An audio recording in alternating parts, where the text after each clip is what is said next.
안녕하십니까. 나 혼자 못 살아 알렉스입니다. 영상 시작하기 전에 구독 아이콘을 눌러서 응원해 주십시오. 부탁합니다. 자, 영상 시작합니다. 미국 민주당 장기 집권 시나리오 2부입니다. 먼저 자연적인 요인과 정책적인 요인으로 나눠 보겠습니다. 민주당이 2022년 중간선거와 2024년 대선에서 승리할 수밖에 없는 자연적인 변화. 먼저 인구 구성의 변화가 있을 수 있죠.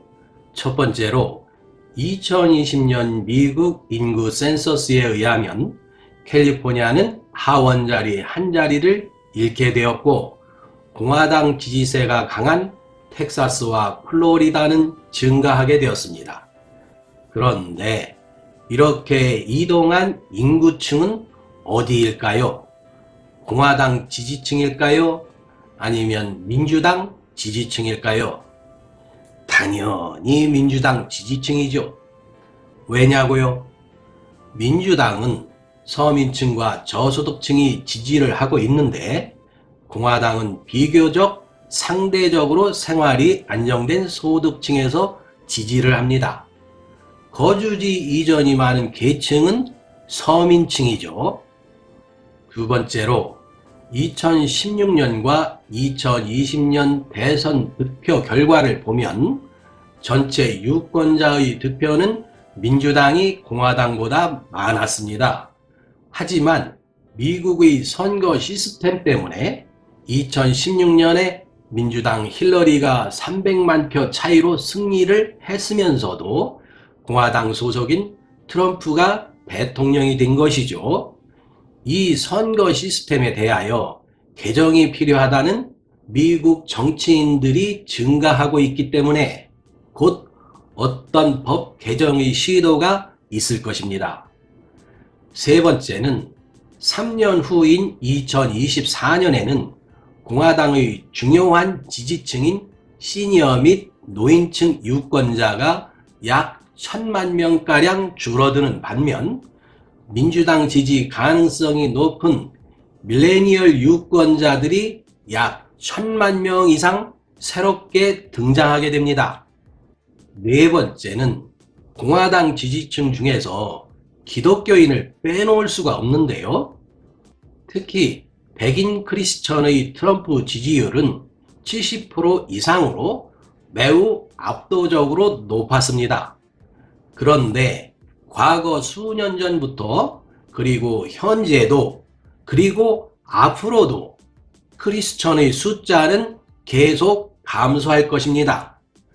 2020년 미국 인구가 약 3억 3,500만 명 정도 됩니다. 2019년 10월 프리서치 센터가 2018년, 2019년에 미국 성인을 상대로 조사한 것에 의하면 조사 대상의 65%, 약 1억 6,700만 명이 크리스천이라고 대답했습니다. 이것은 10년 전인 2009년 약 77%, 1억 7,800만 명보다 1,100만 명, 즉 12% 감소한 것이죠. 새롭게 유권자로 등장하는 밀레니얼층의 비기독교인 숫자와 비율은 이보다 훨씬 높습니다. 즉, 공화당 지지표가 계속 감소하고 있다는 것을 나타내는 것이죠. 특히 공화당 입장에서 매우 뼈아픈 것은 정치 활동이 가장 왕성한 백인 복음주의 개신교인들의 지속적인 감소입니다.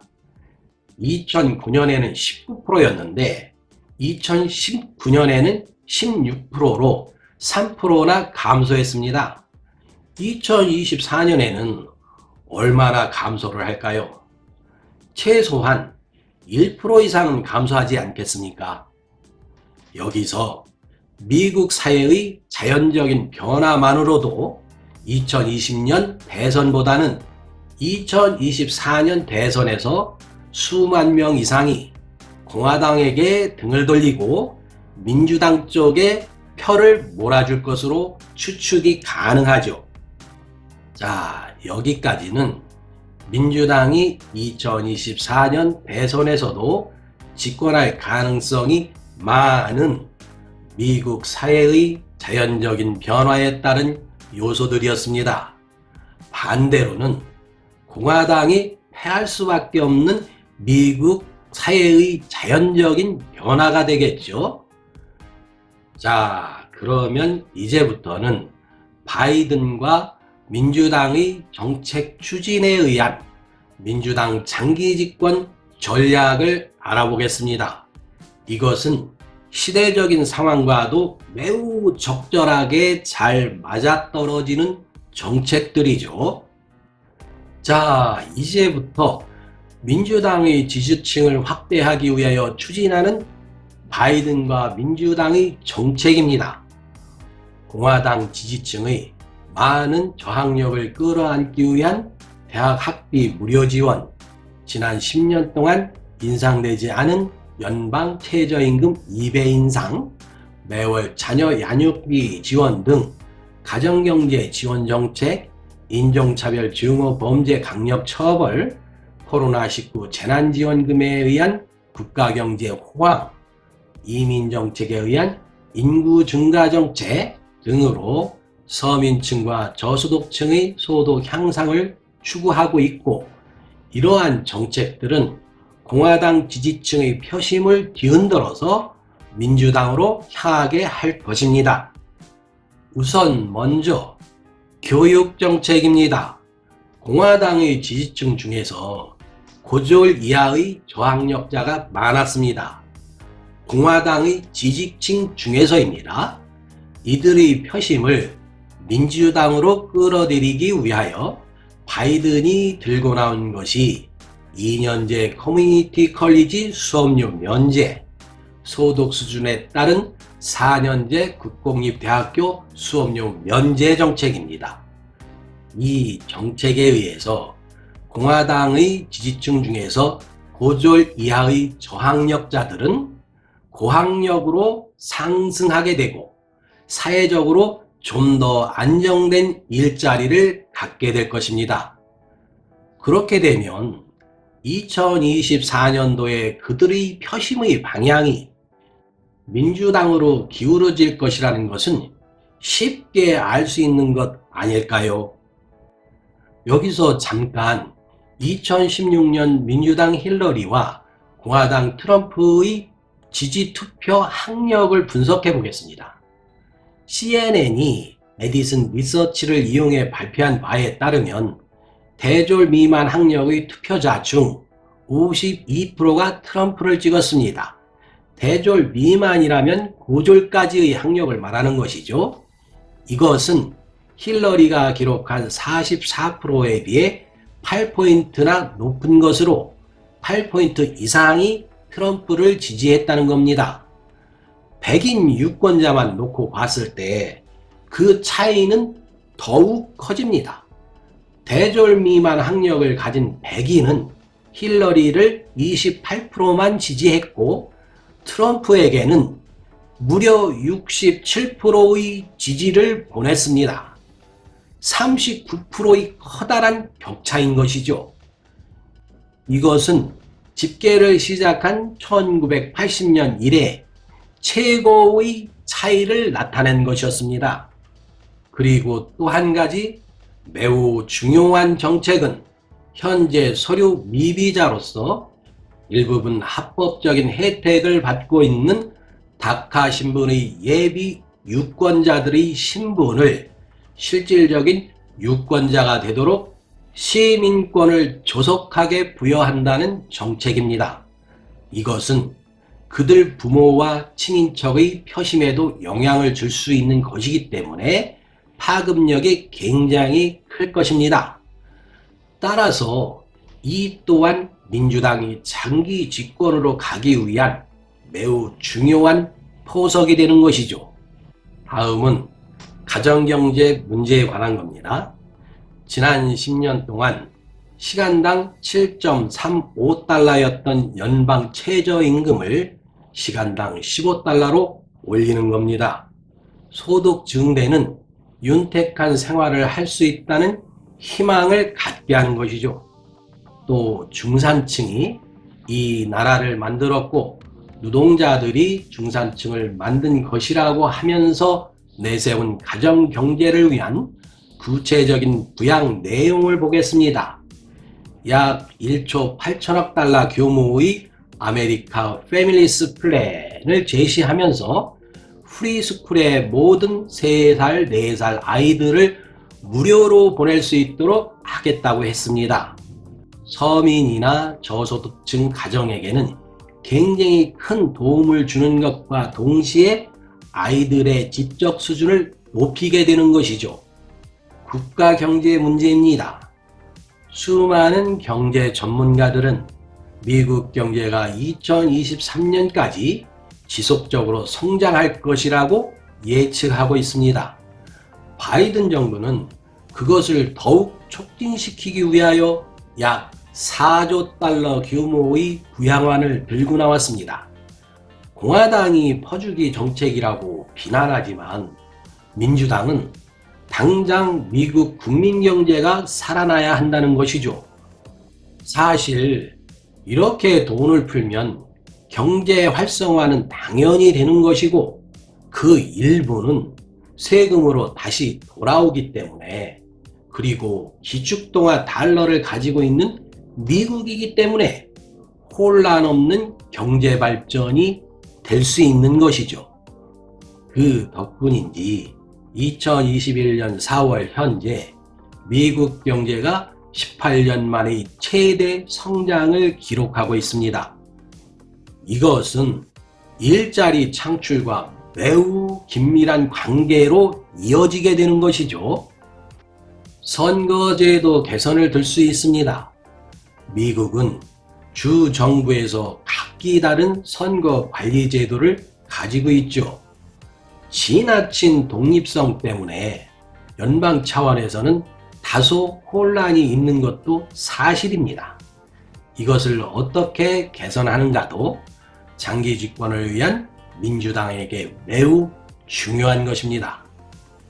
예를 든다면 인구수에 관계없이 무조건 2명씩 배정된 현재의 연방 상원의원 숫자가 있습니다. 지난 수년 전부터 거론되어 오는 여러 가지 문제들이 있습니다. 이런 선거제도를 수정 또는 통일된 선거제도 개선으로 시도할 것이라고 판단됩니다.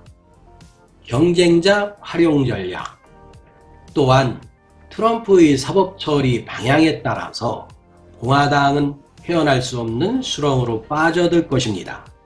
이런 상황을 조지 부시가 예측하고 공화당을 살리려면 트럼프와 거리를 두라고 공화당 의원들에게 경고까지 했던 것이죠. 따라서 민주당은 2022년 중간선거와 2024년의 대선에 파웰, 줄리아니, 트럼프에 대한 사법적 결론과 처벌 내용을 집중적으로 홍보할 것입니다.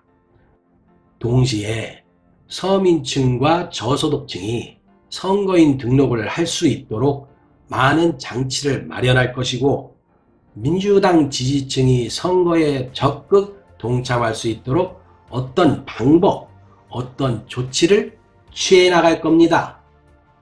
마지막으로 코로나19에 의한 감염 예방과 사망자 감소 정책을 덧붙이자면, 트럼프 주장대로 자신 때문에 코로나 백신 개발이 빨리 이루어졌다는 것을 인정한다면 결국 트럼프는 민주당을 도와준 격이 되는 것이죠. 민주당은 그 백신을 가지고 예방과 사망자 감소 정책을 적극적으로 펼쳐오고 있는데요.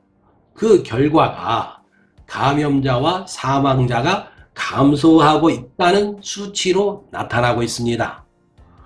민주당은 국민 건강을 책임졌다는 평가를 받게 되는 것이죠. 따라서 민주당은 장기 집권에 유리한 위치를 또 하나 차지하게 되는 겁니다.